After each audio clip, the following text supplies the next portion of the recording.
할렐루야. 오늘도 새날을 주신 하나님을 찬양합니다. 오늘도 말씀으로 시작하는 이 하루, 말씀이신 주님과 동행하며 그 말씀에 복종하는 이 하루가 되시기를 주님의 이름으로 축원합니다. 오늘은 마태복음 22장 1절로 14절까지 말씀입니다. 하나님의 말씀을 경청하시기 바랍니다. 예수께서 다시 비유로 대답하여 이르시되 천국은 마치 자기 아들을 위하여 혼인잔치를 베푼 어떤 임금과 같으니 그 종들을 보내어 그 청한 사람들을 혼인잔치에 오라 하였더니 오기를 싫어하거늘 다시 다른 종들을 보내며 이르되 정한 사람들에게 이르기를 내가 오찬을 준비하되 나의 소와 살진 짐승을 잡고 모든 것을 갖추었으니 혼인잔치에 오소서 하라 하였더니 그들이 돌아보지도 않고 한 사람은 자기 밭으로 한 사람은 자기 사업하러 가고 그 남은 자들은 종들을 잡아 모욕하고 죽이니 임금이 노하여 군대를 보내어 그 살인한 자들을 진멸하고 그 동네를 불사르고 이에 종들에게 이르되 혼인잔치는 준비되었으나 청한 사람들은 합당하지 아니하니 내거리 길에 가서 사람을 만나는 대로 혼인잔치에 청하여 오라 한데 종들이 길에 나가 악한 자나 선한 자나 만나는 대로 모두 데려오니 혼인잔치의 손님들이 가득한지라. 임금이 손님들을 보러 들어올새 거기서 예복을 입지 않은 한 사람을 보고 이르되 친구여 어찌하여 예복을 입지 않고 여기 들어왔느냐 하니 그가 아무 말도 못하거늘 임금이 사환들에게 말하되 그 손발을 묶어 바깥 어두운 데에 내던지라. 거기서 슬피 울며 이를 갈게 되리라 하니라. 청함을 받은 자는 많되 택함을 입은 자는 적으니라. 아멘. 오늘도 이 말씀을 통해 우리에게 주시는 하나님의 음성을 듣게 되기를 바랍니다. 그래서 오늘 본문 말씀은 임금의 아들의 혼인잔치 비유입니다. 1절에 예수께서 다시 비유로 대답하여 이르시되 그렇게 말씀하시죠.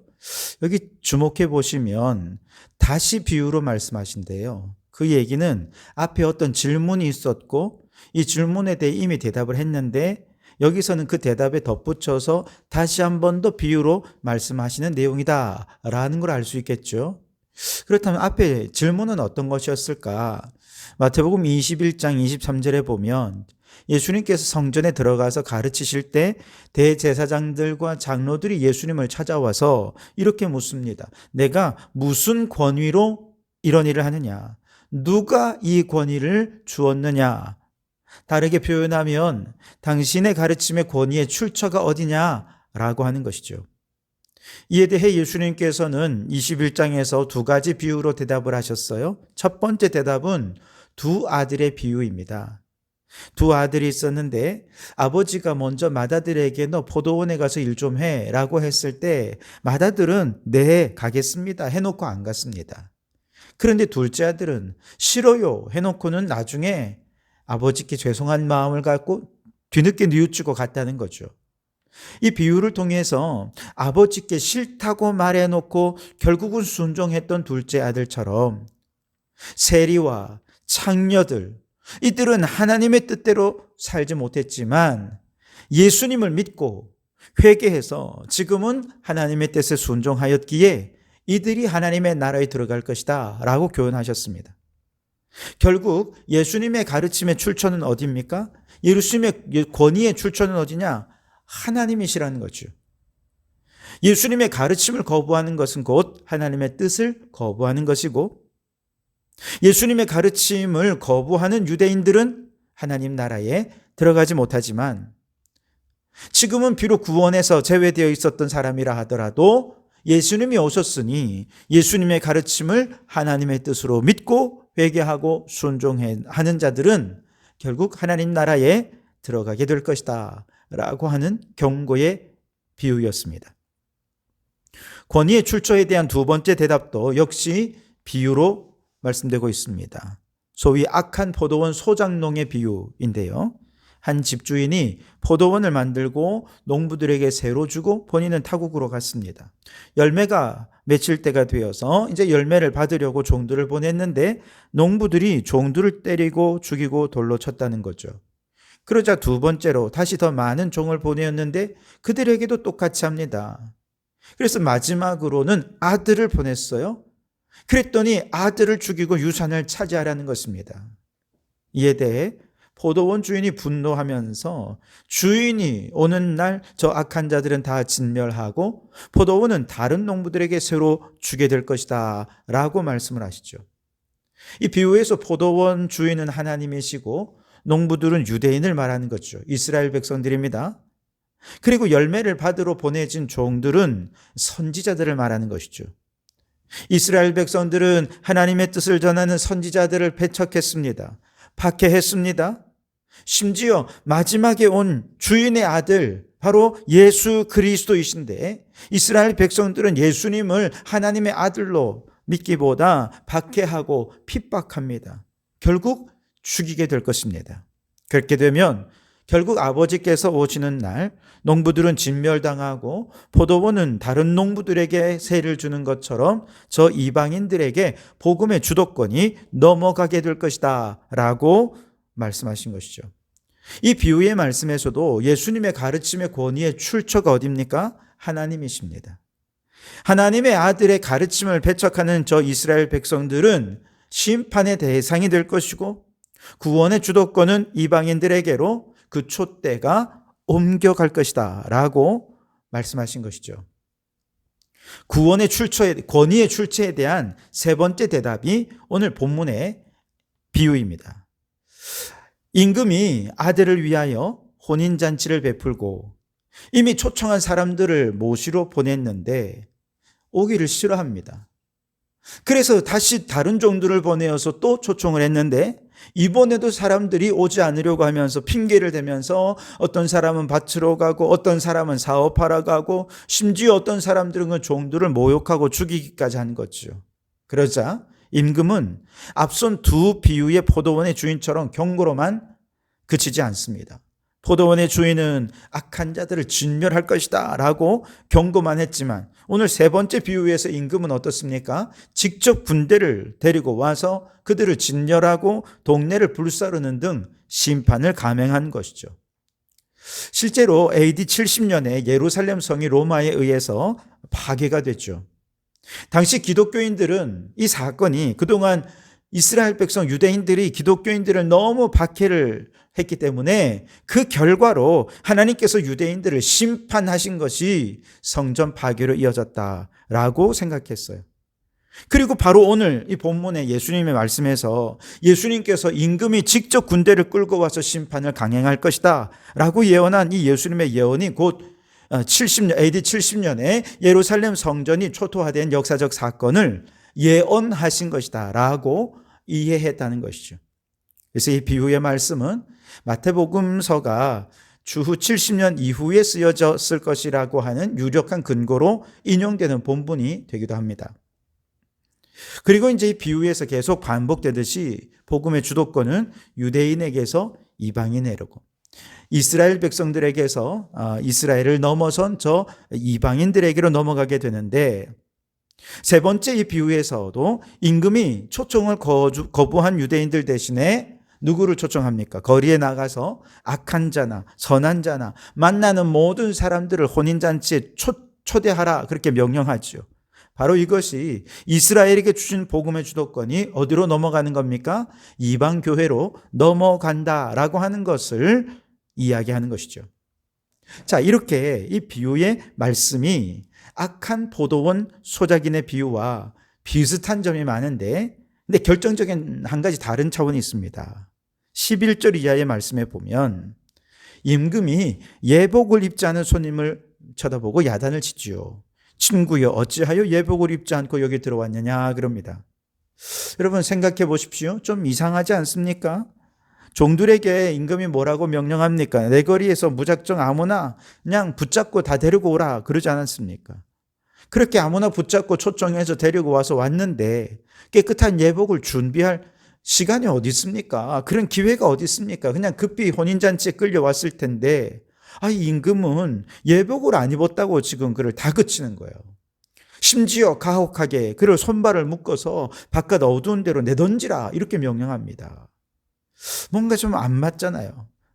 만나는 사람 누구는 다 데려오라고 해놓고 그렇게 다급하게 데려왔는데 예복을 안 입었다고 또 이렇게 가혹하게 행하고 논리가 안 맞죠. 이건 무엇을 얘기하는 걸까요? 이 이야기를 통해서 논리성이 아니라 더 중요하게 비유적으로 하시려는 말씀이 따로 있다는 것입니다. 그것이 뭘까? 이방인으로서 도저히 혼인잔치에 초대될 수 있는 자격이 없던 자들이었습니다. 그런 자들이 저 이스라엘의 영적 타락으로 인해서 갑작스럽게 정말 하나님의 은혜로 구원의 자리에 초대될 수 있었던 것이죠. 얼마나 감사합니까? 기쁨으로 복음의 초청을 받아들여서 이제 예수님을 믿고 구원의 자리에 나오긴 했지만 이 사람 예복을 안 입었다는 것은 무엇을 말하겠습니까? 자신의 삶에 복음에 합당한 열매를 맺지 못한 채 종교적이고 형식적인 신앙생활만 하더라는 것입니다. 다시 말해 복음의 촛대가 이방인에게로 옮겨와서 하나님의 은혜로 오직 믿음으로 구원을 받았다면 구원에 합당한 삶을 살아야 한다는 것입니다. 다시 말해 예수님을 믿었다면 예수님의 가르침의 권위의 출처가 성부 하나님께로부터 온 신적 권위의 말씀이라는 사실을 인정하고 성부 하나님의 뜻에 나 자신의 삶을 일치시키면서 그 말씀의 권위에 복종하고 순종하는 삶을 살아야 하는데 구원받은 이후에도 여전히 삶의 변화가 나타나지 않아요. 과거 하나님을 알지 못하던 시절에 죄악된 삶의 모습 그대로를 살아가고 있다면 그는 예수님의 가르침의 권위를 무시하는 거죠. 인정하지 않는 것입니다. 그 권위를 인정하지 않고 복종하지 않는 자는 예복을 입지 않은 자가 되고 그래서 결국 손발을 묶고 바깥 어두운 데 내던져지고 거기서 슬피 울며 땅을 치며 후회하게 되는 역사가 있게 될 것이라는 거죠. 여러분, 유대인들이 하나님의 아들 예수 그리스도를 거부해서 십자가에 못 박았습니다. 이것은 예수님의 가르침의 권위의 출처가 전지전능하신 성부 하나님이란 사실을 거부한 것이죠. 결국 그들은 저 바깥에 던져져서 슬피 울며 이를 갈게 될 것입니다. 심판의 대상이 된다는 것이죠. 마찬가지로 오늘 우리가 복음을 받아서 믿음으로 구원받았음에도 불구하고 주의 말씀대로 순종하지 않는다면, 복음에 합당한 삶의 열매를 맺지 않는다면 그는 주의 가르침의 권위를 무시하는 것이고 저 유대인들과 다를 바 없이 심판의 대상이 되고 말 것이라는 것이죠. 사도 바울은 이처럼 삶의 열매가 없는 성도들을 심판하시는 것에 대해서 로마서 11장에서는 돌감람 나무를 접붙인 것에 비유하고 있습니다. 이방인은 누구냐? 원래 돌감람나무였습니다. 참감람나무의 가지가 꺾여진 것입니다. 그러면서 주인이 돌감람나무를 꺾어서 이 참감람나무에 접붙이게 된 것이죠.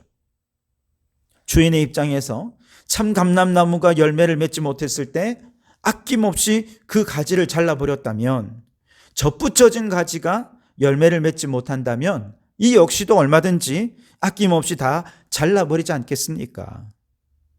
그러니 반드시 구원에 합당한 열매를 맺어야 한다라고 말씀하시는 거죠. 그러면서 사도 바울은 로마서 11장 22절에서 이렇게 말합니다. 그러므로 하나님의 인자하심과 준엄하심을 보라. 넘어지는 자들에게는 준엄함이 있으니 너희가 만일 하나님의 인자하심에 머물러 있으면 그 인자가 너희에게 있으리라. 그렇지 않으면 너도 찍히는 바 되리라. 하나님의 준엄한 심판을 두려워하라는 것이죠.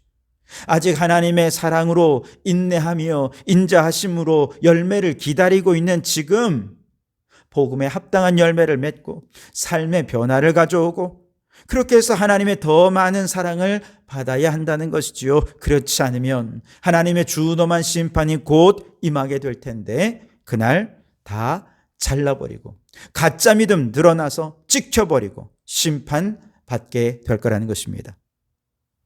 두 번째 악한 포도원 소작농 농부에 대한 비유에서 예수님의 권위를 인정하지 않는 저 유대인들, 이스라엘에 대해 경고하셨다면 이 세 번째 혼인잔치 비유에서는 예수님을 믿는다고 하면서 그 말씀의 권위를 인정하지 않는 초대교회 성도들, 그리고 오늘날 성도들 모두를 향해 우리도 심판의 대상이 될 수 있다는 것을 경고하고 계시는 것이죠.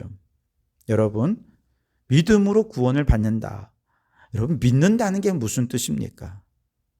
그것은 구원을 주시는 하나님, 그 하나님의 말씀에 압도적인 권위에 압도되는 것입니다. 그래서 그 가르침에 압도되어 순종하는 상태, 이것이 믿음입니다.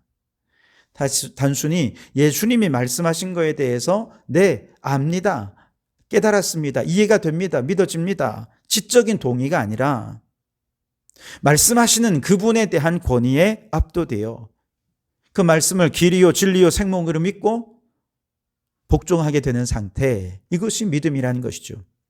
예수님의 말씀의 권위의 출처는 성부 하나님이시고 성령 하나님께서 그 권위에 감화될 수 있게 도와주십니다.